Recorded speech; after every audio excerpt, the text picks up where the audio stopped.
Bali, a window on another world. Bali is a world away from schools here in Scotland. In fact, it's over 12,000 kilometres away. Being an island in Indonesia, it's about the same distance from Australia as we are from Spain. It's in the southern half of the world, the southern hemisphere. When I go this May, it will be our spring, but it will be their autumn. And although autumn here is often cold and windy, in Bali it is still very warm, around 27 degrees and stormy.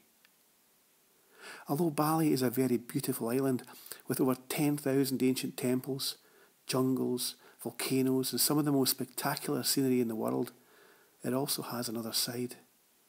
Much of Bali, especially the eastern end of the island near the giant volcano of Agung, is actually very poor. The people don't have drinking water, not like you and I. They don't have toilets, roads or even schools. This means that there are dirty conditions that make it much easier for disease to spread. Until recently, 2 in every 9 children died before they were 10. But that is beginning to change. I'm going to Bali as a volunteer with the East Bali Poverty Project. This is a charity set up by an engineer from the UK who saw how bad things were in the non-tourist parts of the island. He wanted to help. He organised engineers to build toilets, roads and now even schools. He brought doctors and nurses to Bali to help fight the different diseases. Things are getting better, but there's still lots to do. You can help people, but it's much better if people can help themselves.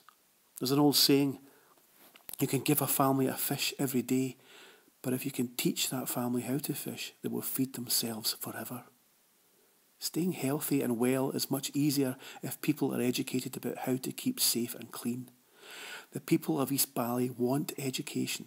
They want to help themselves.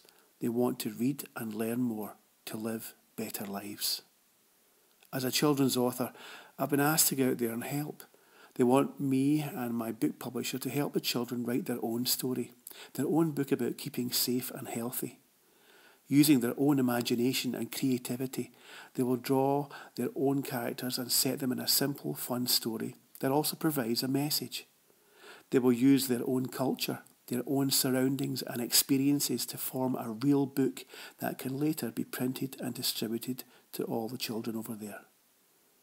My job will be to visit the 6 newly constructed schools out there and bit by bit put their own story together.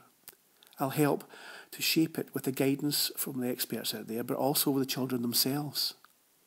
My publisher's job will be to turn all these ideas into an actual book. I will be in the Balinese Highlands, and it would be really exciting for the children out there if they could share some of their experiences with you here in Scotland. Their way of life, their beliefs, their animals and birds and all the very different things from ours they have. But they are still children, many of them the same age as you. So it might be really interesting to celebrate the differences, but also the things you have in common. I plan to send updates like this, pictures, video clips, stories, questions, art, music, as much as I can to give you both a window into each other's world.